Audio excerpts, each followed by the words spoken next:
Welcome everyone, you're listening to the Orange Thumbstick Podcast. This is episode 28. I just want to say, if you're a subscriber already, thank you very much. If not, please go on to either iTunes, Android or YouTube and give us a subscribe. We really do appreciate it. Quite a few things to go through this week, and we're a man down. Bobby's not joining us this week.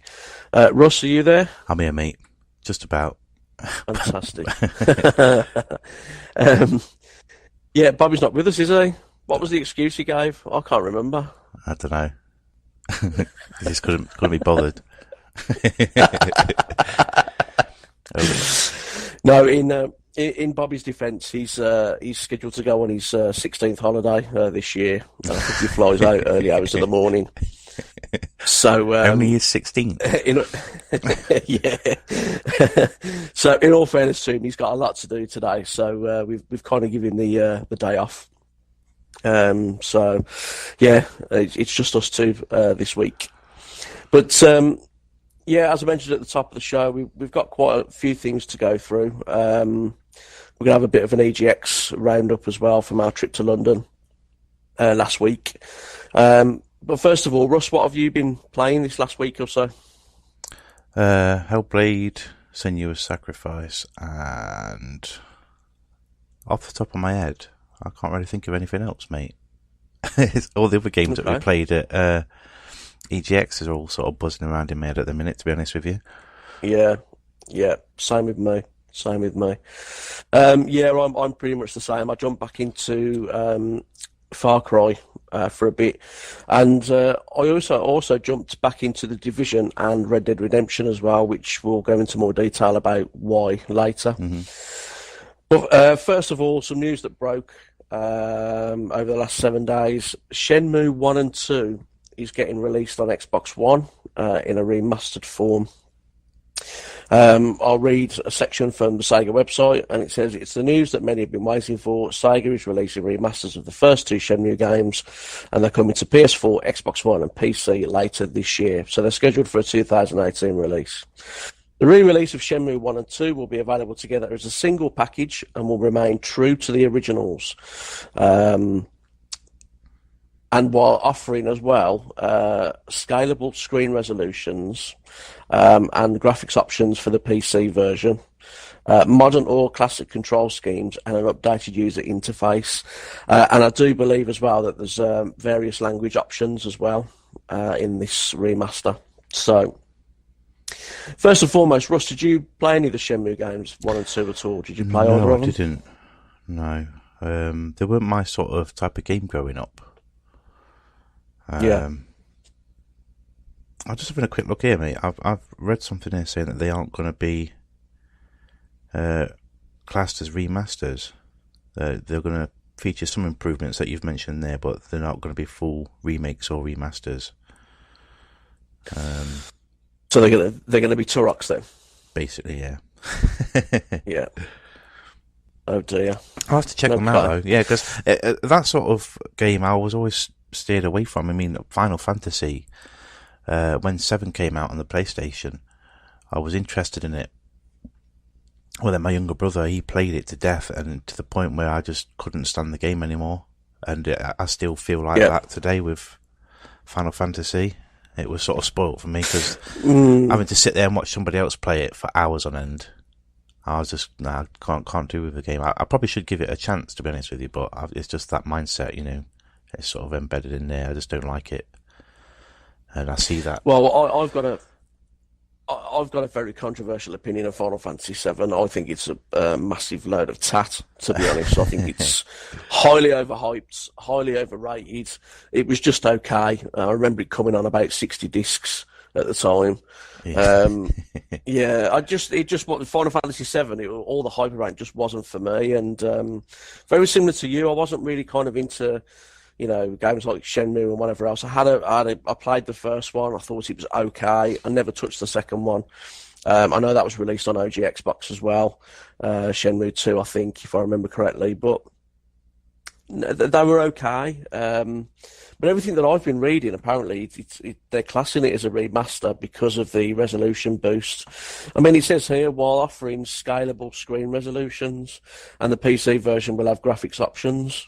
So, whether that warrants them saying that was just a quick search there, and that was just the first thing that popped up, and that was from GameSpot. So the title of it there is Shenmue 1 and 2 announced for PS4, Xbox One and PC, but aren't remasters. That's the title of the post. We'll have to look into that then and find out what's happening, because it's conflicting, isn't it, information? But if it isn't a full-blown remaster, I'm a little concerned because, we all know what happened with Turok. I'm not going to do the grunting. I think I've done that enough. But maybe for someone jumping into it for the first time like yourself, Russ, that might not be an issue, or might not be as relevant as it would be for someone that's played it before. You're going in with a fresh pair of eyes and, a fresh impression, really. So it might be worth giving a blast. But one thing I do hope is that it isn't overpriced. I think if they price it out, completely out because it's Shenmue, that will just, that will leave a bit of taste in the mouth, I think. But that's scheduled for 2018. There is no set date. The window just says 2018. So keep your eyes out for that. I'm sure we'll have something up on the site as soon as we know what's happening with it. The BAFTAs happened as well, the tail end of last week. I watched the event, and anybody that did watch the event will know that Jonathan Ross's speech at the end was cringeworthy, and there was a lot of people in the audience not too happy with what he was saying. I think that's why he kind of backtracked when they came back from the clips of the nominations for Best Game, and he kind of didn't apologise as such, but kind of brushed past the fact that his speech was an absolute disaster, really. But the standout achiever from the BAFTAs was Hellblade, a game that you mentioned earlier, Russ. It won 5 BAFTAs. Artistic Achievement, Audio Achievement, British Game, Game Beyond Entertainment, and it won Best Performer, which was Melina Jurgens, who played the main character, Senua. So congratulations to Hellblade. It's been getting some great reviews across the board. It's got some great enhancements for the X. And it's like you said, Russ, it's well deserved. I haven't had a chance to jump into it yet, but tell the listeners a little bit about it. If they're sort of on the fence, what would you say in a nutshell it is? As I said to you, it's a bit of to me, I see elements of walking sim. I'm doing the old brackets thing in there. It's more about the experience to me. It's more about the experience of the mental health issues that's going on with Senua. So it's a game that you have to. They do mention it a lot. The developers who sit there, put a set of headphones on. That game is best experience as that. You got loads of voices talking. Talking to you while you're just walking about, doubting you, like when you're in combat. The combat in the game is quite rare. It comes and goes, but when it's there, it is really good. And lots of blocking, dodging, that sort of stuff. And say if you're starting to lose a fight, the voice will say, "Oh, you're going to die, you're going to die." And they start to doubt you. And it's really good, well made game, really well put together. It's short. You can sit and do it in a day. You need a good 6 to 8 hours to do it. But in my opinion, that is enough for that game. And is it very sort of emotional? Does it play? Especially I would, because if you were to be quite close to somebody that does suffer with mental health issues, I could see having a really big impact on you. And at the end, no spoilers here, but at the end, it's one of those wow moments sort of thing, when it all comes to a head and the game finishes. It's definitely worth checking out. Also, the guys that developed it, Ninja Theory, have a goal set to me. There's 2 goals, isn't there? If they hit so many thousand, I don't have the stats with me at the minute. I was looking at it earlier on as well. I hit so many thousand sales on Xbox by the 18th. They'll donate some money to Mental Health America. Then there's another goal. Is it 100,000 sales? They'll donate another amount or something like that.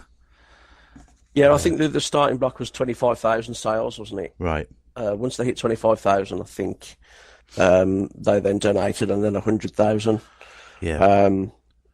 I think it was anyway. But a great gesture there from Ninja Theory, who, they've been fairly quiet since they did the reboot of Devil May Cry. They did that game, which I really, really enjoyed, more so than the original DMC games, to be honest. I thought that game was really good.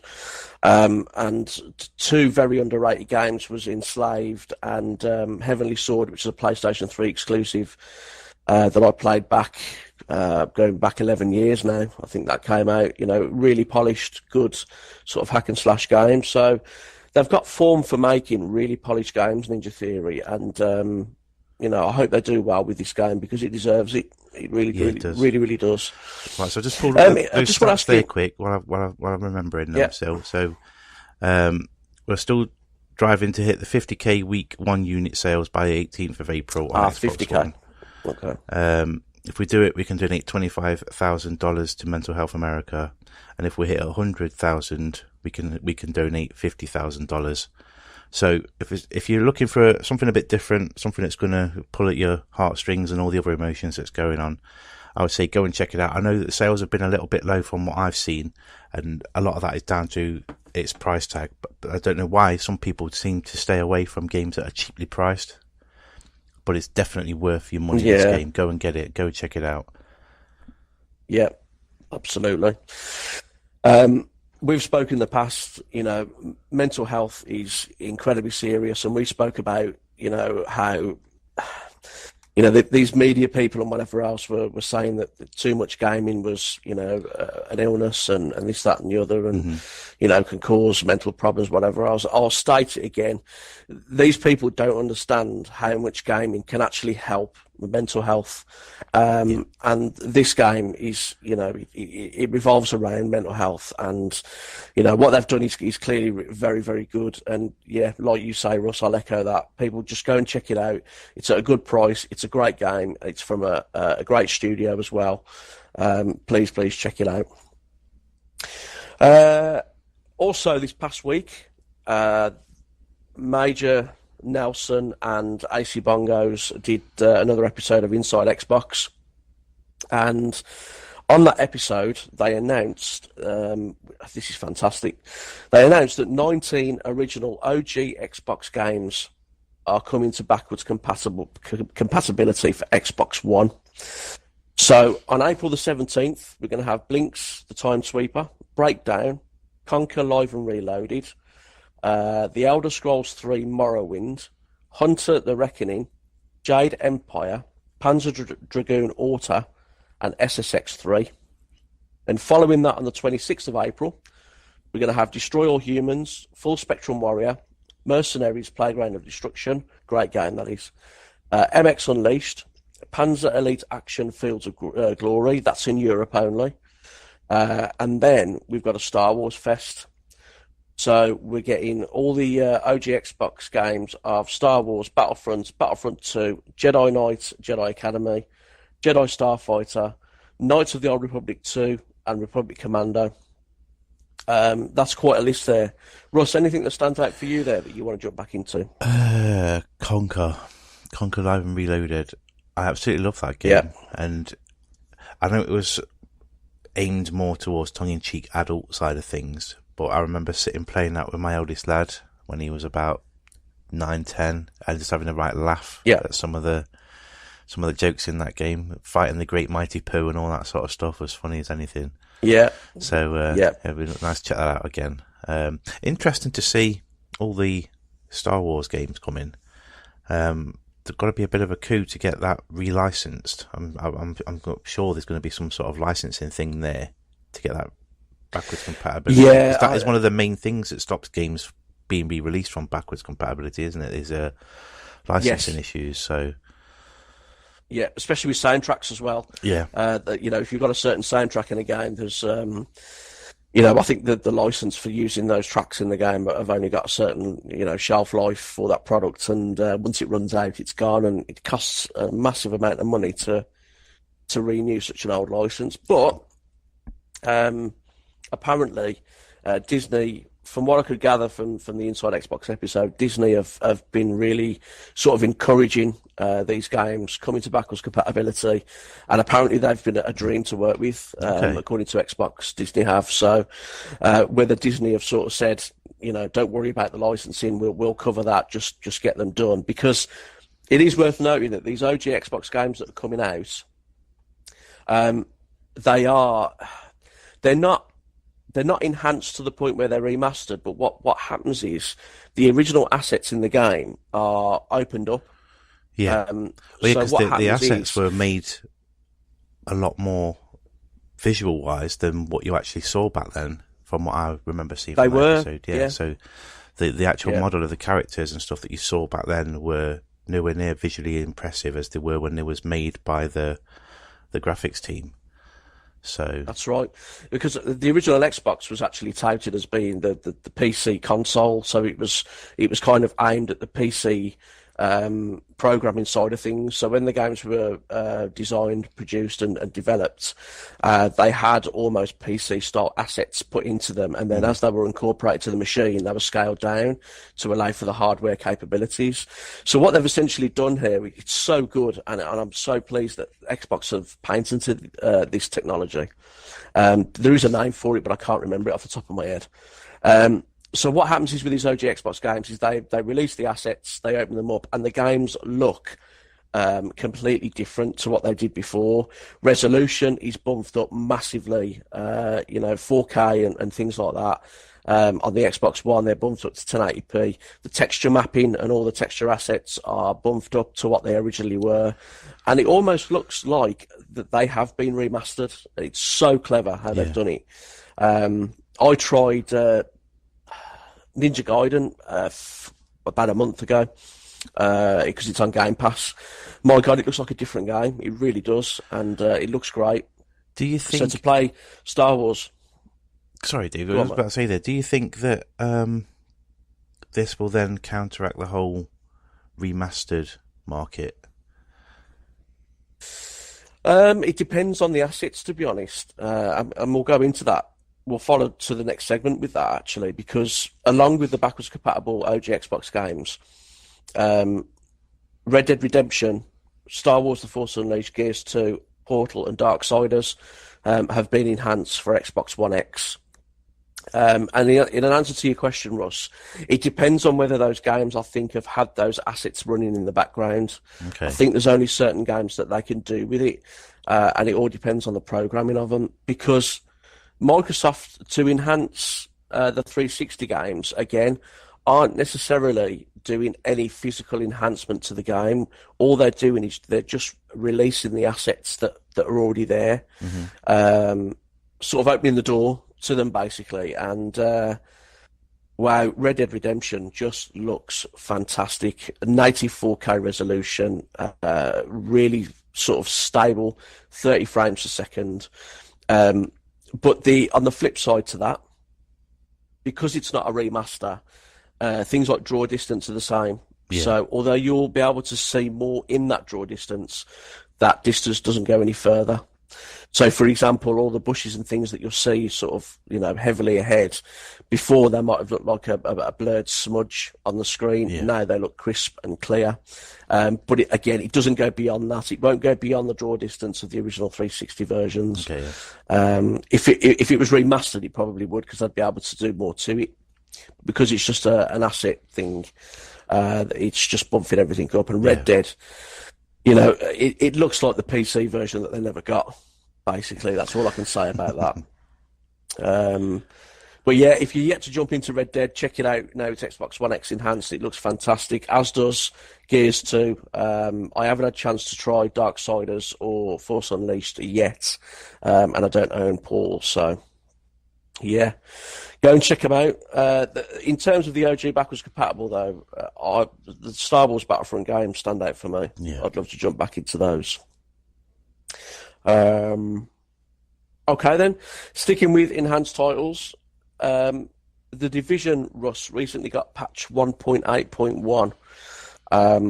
Have you had a chance to sort of jump into that and see what's new? No, I haven't touched the Division for, got to be at least 6 months or more. I've not touched that game.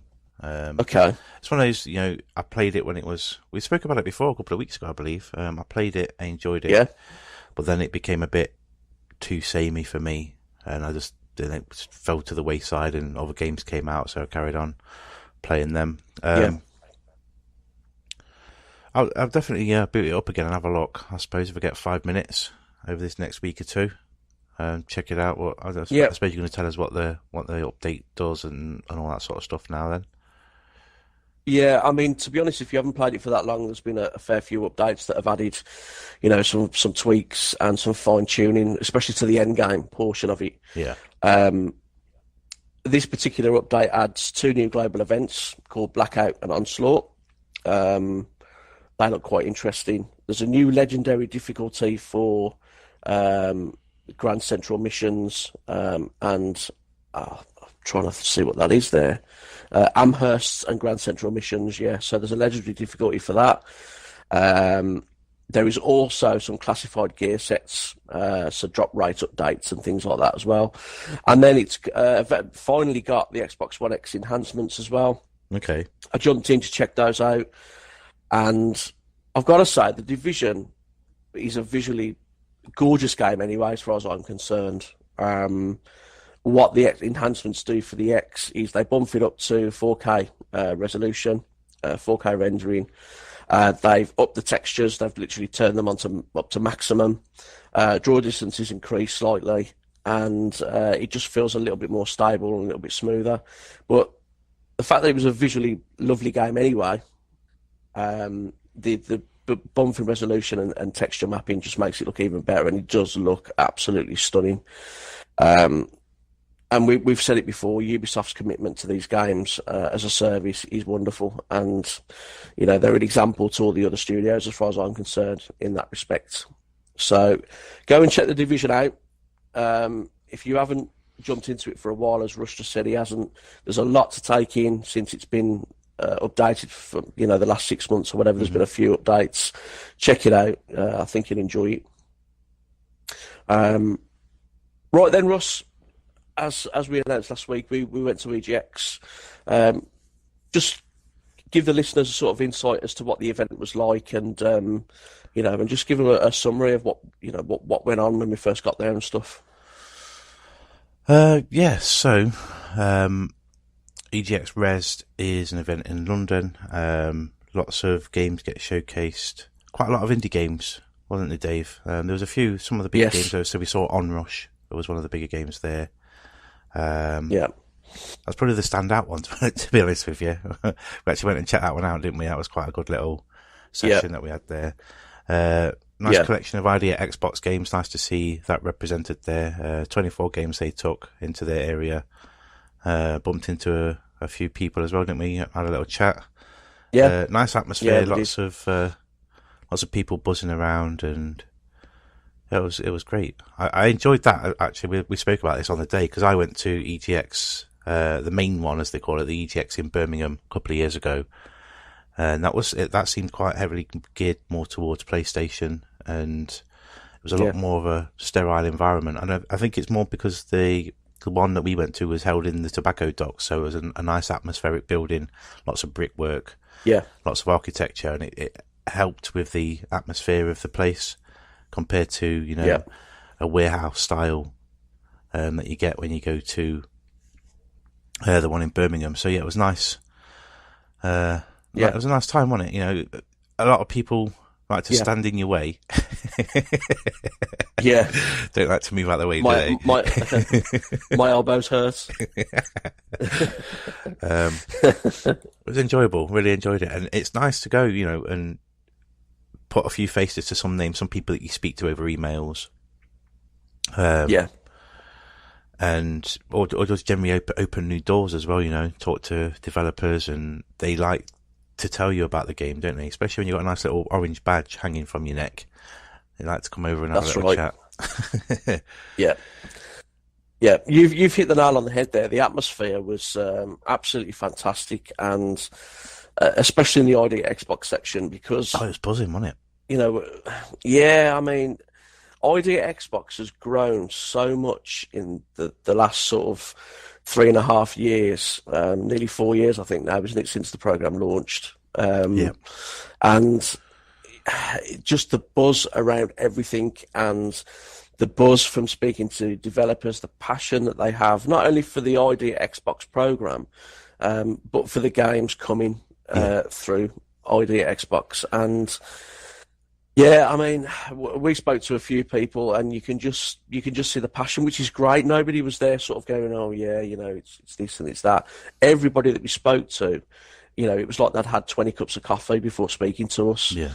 And it was really lovely to see, and it was a great event. We saw some great games, some not so great, but mainly some great games throughout. And I think it's worth noting as well, Russ, that I mean, there were some sections that were kind of a lot more busy than others. Yeah. And I'm not saying this to start a fanboy war or anything like that. I just think it's because of the current situation of especially independent titles. The PlayStation area was incredibly quiet. Mm-hmm. They didn't really have much on show, and all the other stands, not just ID at Xbox, but all the other stands were a lot more busier. Mm-hmm. And I hope that PlayStation can increase that independent flow, because independent games are growing all the time. And, I'm not into this fanboy thing or whatever. So I want PlayStation to do well on the independent side, because then that means Xbox will try and do better. And then when PlayStation try and do better than that, Xbox again will try and do better than that. So I didn't like seeing it so quiet. I wanted to see it as busy as everywhere else, which is a real shame. But you mentioned there, on Rush, we went to see the guys at Codemasters, and we actually took our headsets off, didn't we, after the first game? Yeah. Put the pads down and took our headsets off, and they went, "Oh, no, carry on." And we were like, "Oh, okay." Yeah, So we put the headsets back on, got the pads, and we were playing against guys on the opposite booths, weren't we? Yeah, so it was 6v6, wasn't it? So yeah. Yeah. Let's just put it out there first and foremost. We won both games. Yes. Yeah, we did. It's a mad title, isn't it? Because you get that sense of you're racing because you're on not so much a track, but the game's telling you got the old neon light saying you got to turn left here, turn right here. So you're on a track, but you're not racing. You're trying to get points to get your weapons opened up to blow the other team up, and it's about who gets the most kills, isn't it? At the end of the day, I was a bit was overwhelming at points, because it was so much going off with at times 12 of you all on one screen. Was mental. It was I said to you at the time, it was kind of anybody that's played the series, Motorstorm, with a little bit of Burnout in there, and to a point, a little bit of sort of how could I say, a little bit of Dirt, I suppose, Dirt Showdown, a little bit. And I was going to pick up small hints of Mantis Burn Racing as well. If I know Mantis Burn is a top down, but if you think of the environments and the style of combat that there is in there. And so it seems to pick up a few elements from different games that have come out over the past year or two and beyond. And put them all together. It works well. Definitely works well as a nice online game. I don't know what the single player is like. I said we just played 2 games of the online multiplayer, 6v6, and it was just intense. The only criticism I have, and it's probably for much of the event, a lot of the games that we played, that we demoed, didn't really have a tutorial. So, I don't know about you, Russ, but I was trying to press buttons to try and do stuff, and it was kind of a guesswork, really. So that was the only sort of little criticism I had. But Onrush was really enjoyable. I'm looking forward to seeing the final product of that. We are going to have some posts up on the website this week. I'm hoping that there'll be some up by the time this podcast goes out, of a lot of the things that we saw. But Russ, just a brief sort of what stood out for you. Let out a few titles that you saw that stood out. Strange Brigade. I didn't get to play it because every time I went, we visited that area, must have been 10 times or more to see if we could get a chance to play it. and there was always something in it. So a lot of it was from standing back, watching other people play it. Looking forward to that one definitely. It's by the guys at Rebellion. So if you played Sniper Elite games, you know what you'd be sort of getting. What else was there? There was that game next to mine. You want to go on? You want to go on Below, didn't you? A little go on Below. I did. Wasn't what I was expecting. It was more of a top-down survival game. Lots of open areas for you. There's no sort of waypoints to it or anything. So I spent a good 5 minutes just wandering around trying to work out what I was needed to be doing. And there's a lot of go and find your own way basically on Below. I then spent a bit of time watching somebody else play it, and there's a lot of survival elements of having to drink, make sure your character's fed up. Definitely one that warrants a lot more time than a 10-minute play session at an event. So that, again, one of those things is going to EGX or events like it. You don't get so much time to play some games as what you'd need to. Yeah.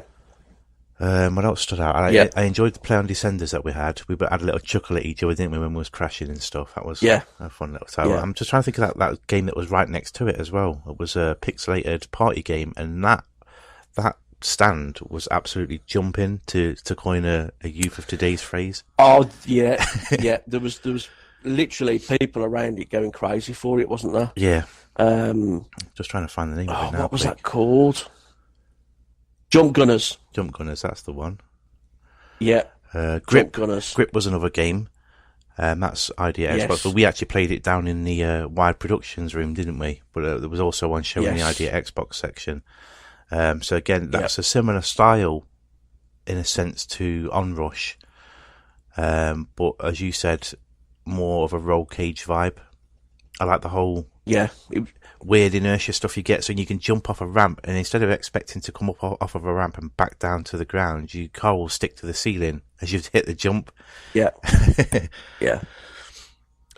Lots of it's completely. Go on, sorry, mate. I was going to say it's completely 360 in terms of its racing. Yeah. There is no part of the world really that you can't sort of drive on. And it is very roll cage, if anybody's familiar with that game. I love that one, and I'm really excited for Grip. It was a very early build that we played. I did notice some frame rate issues at the beginning, but it is very, very, very early. Yeah. So that looks. I'm really interested in that one. Go on. What was you going to say, Russ? Lots of games aimed at building, wasn't there as well? So, Thingy was shown there. Robocraft. That game's already out, but they had that on show. That game's geared around building. There was a one next to it that was a similar style game. I can't remember that one. That one was TerraTech, I think. TerraTech, that's it. And then there was Trailmakers, which was a lot more like a Lego style game. But we didn't actually sit and play it because there was a young kid playing it, so we didn't want to kick him off. Yeah. But he was actually sat there. Well, he was dead intent on making. I think he was making a helicopter, and it was like a 3D. He was making it a 3D helicopter, 3D model Lego style thing that he was building. What else? I think it's worth noting with that one that we kind of stood watching this lad. I think he was with his dad playing this game. Yeah. And the really great thing about like sort of watching what he was doing on this game was he was building this helicopter. It was a double propellered helicopter, propeller at the front and one at the back, with almost like a boat sort of shape in the middle for the people to get onto. He built this with his dad, and all of a sudden they took it for a test fly, and the happiness on his face when he actually flew, he actually went, "Oh my God, it's actually flying!" Yeah, because they'd obviously worked on this little thing sort of for ages, and to see it there actually flying, and to see his reaction was really good. So that might be one to sort of check out as well, because as you said, Russ, the theme was building games, and I think we're going to see over the next 12 months these games become a lot more prominent. Yeah. Building things and Lego style and whatever else. But yeah, I mean the one that stood out for me, which again it should be on the website with our coverage, is a game called Harold Halibut.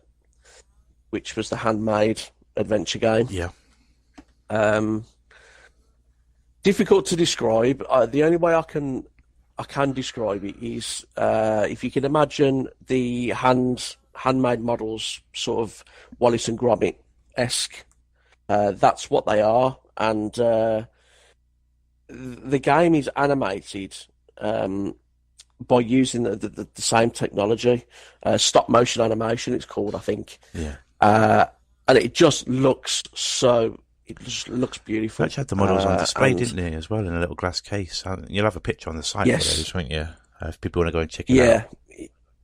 The game just had such a unique look to it. Very sort of similar to a point-and-click style adventure. Anybody familiar with Telltale games or, games like Day of the Tentacle, Monkey Island will feel right at home with this one. Yeah. I didn't get much of what the story was sort of aimed around or whatever. I really only played it to sort of test the mechanics out. But it looks really interesting. It looks beautiful, and I'm looking forward to that one coming out. I really am. So it was a good day, wasn't it, Russ? It was productive, all in all. It was. But yeah, there'll be stuff on the website of our coverage and, some brief sort of notes on each one and what we thought and what we're looking forward to. So go and check that out. It was a great event, and I'd just like to say thank you to everybody for their hospitality. We were welcomed dearly, and it was really great to see. So thank everybody for that. I was going to say then, what time is it? But Bobby's not here. He's not. Should we just do a quick one? Something for the weekend in his absence. Go on then, Russ. Go on then. Go on then. It's a game that's we spoke about already on the podcast. It's the standout game from what I played last week. I struggled to think of anything at the beginning of the week, beginning of the podcast, what I played last week. But Hellblade: Senua's Sacrifice. At the end of the day, you've heard us speak about it already on the podcast. Go and check it out. Yeah, definitely.